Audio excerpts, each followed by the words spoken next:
Here are 8 different ways to make your solo sound cooler. If you don't know who I am, my name is Brandon Dion. I'm the founder of 52 Week Guitar Player, established in 2019, and we help intermediate level guitar players become better improvisers. What I'm about to show you won't require too much theory knowledge. I know some of you guys are terrified to learn music theory because you're really just too lazy to learn it, even though you probably aren't that stupid. But moving forward, the topics we'll be covering in this lesson go as follows. 1. Structure. 2. Playing diagonally. Next, we'll look at different ways to create tension. So doing things like sustaining a bend, repeating stuff, playing wrong notes, or playing outside. We'll even be looking at ways to make your solos sound less cool. For example, sounding too much like a scale, having an out-of-tune guitar, only staying on 2 to 3 strings, just flat out playing wrong notes, playing with bad time, sounding too composed, and sounding too boxy. Then once we're done with that, we'll revisit different ways to create tension. We'll look at ascending lines, using silence, and playing fast. Let's get started. In general, I recommend you structure your solo in a way that builds on itself. The reason I'm starting with this point is because it's going to be relevant for all of the examples that I play for you here. But how do I structure my solos, Brandon? It's pretty easy, actually. Just follow this 3-step template. Start, climax, cool down.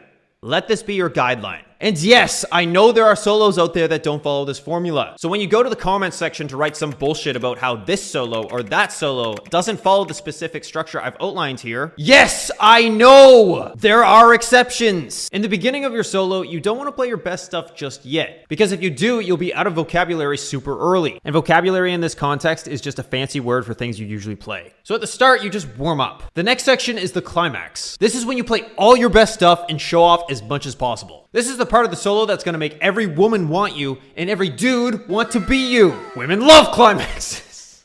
I recommend you place the climax about 2/3 into your solo. This way, you'll still have a little bit of time for the cool down. In terms of what you play, it's pretty similar to the beginning. So I could just sit here and talk about this stuff all day, but I think we can all agree it would be much better if I just played a fucking example and showed your stupid ass.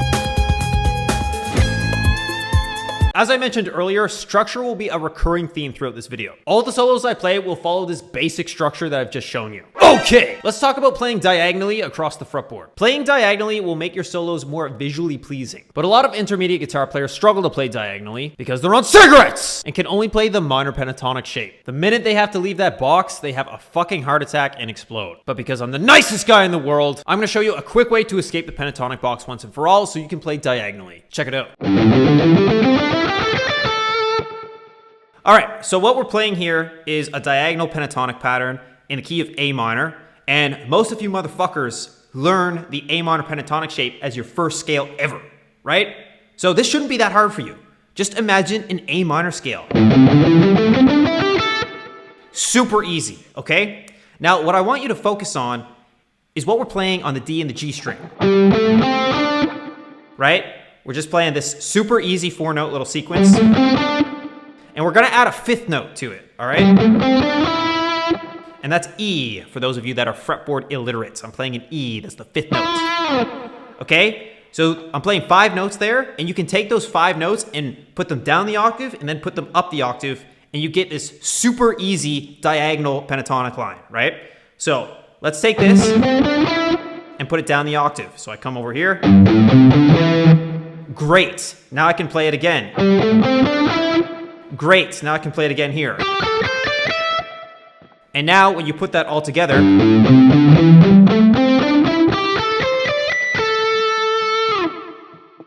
you can actually use a pentatonic line that goes diagonally across the fretboard and break out of that goddamn box. All right? So you're welcome.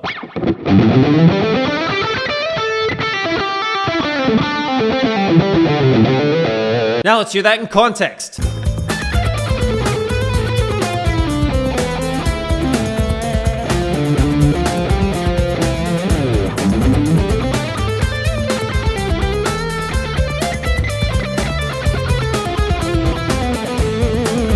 Everything we've talked about so far has been cool, but we still haven't covered the most important ingredients in music in general yet. Who knows what they are? Tension and release. This will make your solos sound way fucking better. So how do we create tension and release during a guitar solo? You'll never be able to do this because you're too stupid and also ugly.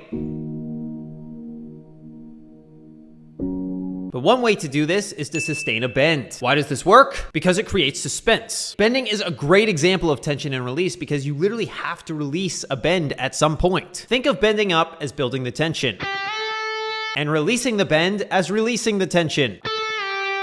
Another thing that creates tension is repeating things. You can't repeat things forever, so at some point you will have to stop and play something else. This is where the tension gets released. Something else that creates tension is playing wrong notes. If you play wrong notes tastefully and or in passing, then they can be really great for shocking the listener. Now I'll play a quick solo where I do all these things.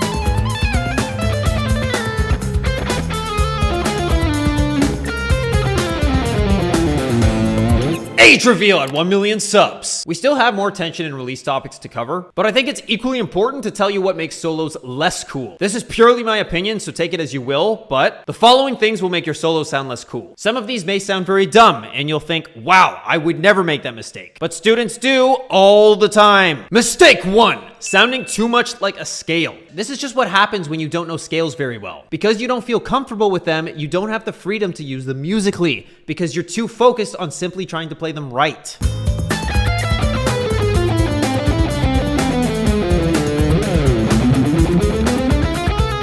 You're too busy looking for notes. If this is a problem for you, consider practicing the scales you struggle with to the point where you know them just as well as you know the minor pentatonic scale. Mistake 2. Your guitar isn't completely in tune. Guitar shifts.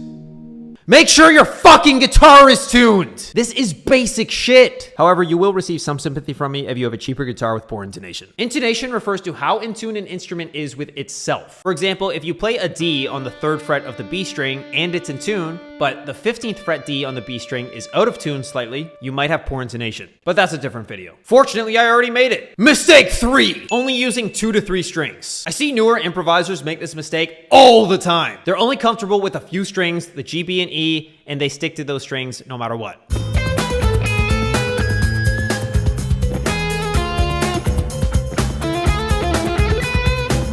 You can still do a lot of cool things with those strings, but you paid for 6, damn it! Use them. Mistake 4. Just flat out playing wrong notes. We like to joke that you're just playing jazz, but in all seriousness, there is such a thing as a wrong note. I don't give a shit about what Jacob Collier says. You can make every note work with every chord. If you play a note that sounds bad, it's wrong.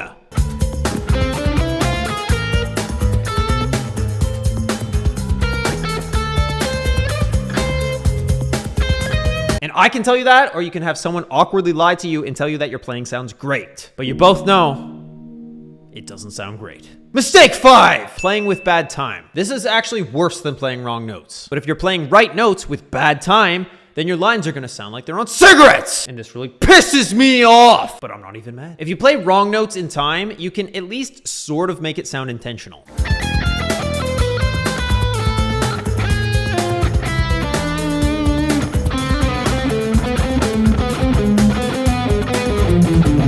And mistake 6, sounding too composed. There's nothing wrong with writing out a solo, but if you listen to a band play live, typically what you're hearing during that live performance is different than what you would hear on the records. The guitar player will usually improvise around the main solo, but it's not note for note what you would hear on the record. If you're gonna write out your solo, just be careful not to make the mistake of making it sound too composed. I'm gonna play 2 solos for you. I want you to tell me which one is composed in the comments.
Finally, we have mistake 7, which is sounding too boxy. And by boxy, what I mean is playing the same shit for 2 bars, then playing something different for another 2 bars, and just repeating this. I ripped on Kirk Hammett's solo in Lux Eterna for being like this. That solo changes every 2 bars. It's like clockwork. Honestly, it's quite a lame solo. I still have a lot of respect for Kirk Hammett, but I guess such is the case when you're already rich as fuck and have nothing left to prove. Let me show you an example.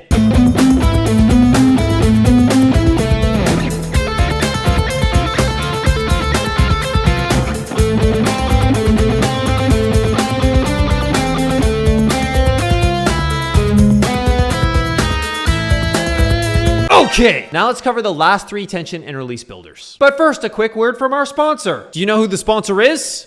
Me! If you would like to have your improvisation professionally critiqued, consider signing up to the 52-week guitar player waiting list. Unlike every other guitar course on the internet, 52-week guitar player is personalized. We still have an organized lesson curriculum to solve your problem of having no structure. But as you go through it and do the practice routines, you will receive personalized feedback in video form from a professional. This is guaranteed in 52-week guitar player. We are currently closed for enrollment until mid-June, but we're gonna open a few days earlier for waiting list members. Sign up to the waiting list now! Because we're only gonna be accepting 100 new students when we reopen. If you're watching this video after June of 2024, you can still get on the waiting list. The link will be the same. You will be notified about the next time we reopen. Look, you're smart enough that you could probably teach yourself to improvise on your own. But 52-week guitar player will save you so much time. We have a 90-day refund policy anyway, so go ahead and jump on the waiting list. It costs you nothing to get on the waiting list, and even if you don't end up enrolling, at least this way you'll have a better chance to join compared to someone that doesn't get on it. Ascending lines. The sound of music getting higher in pitch builds more tension than the sound of music getting lower in pitch. Have you ever heard Link open up a treasure chest? Notice as he's opening the chest, there's an ascending line in the background. It's because ascension creates tension.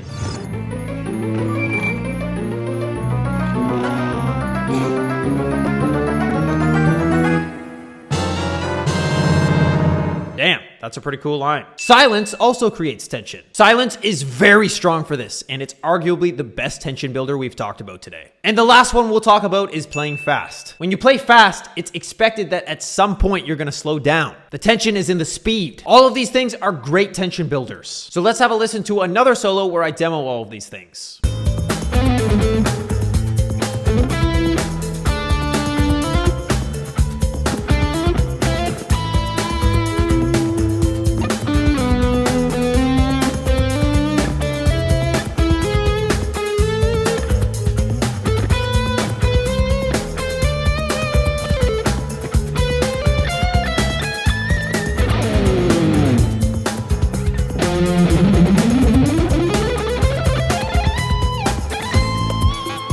Leave some feedback about this video in the comments below. I've been on YouTube for years, but I've never focused this heavily on long-form content. I have 2 editors helping me. So let me know if you like these videos, damn it. I'm trying to help you! Guitar chefs, there's so much shit content out there. You don't need to be watching girls showing their ass on TikTok. So sign up to the 52-week guitar player waiting list and just leave!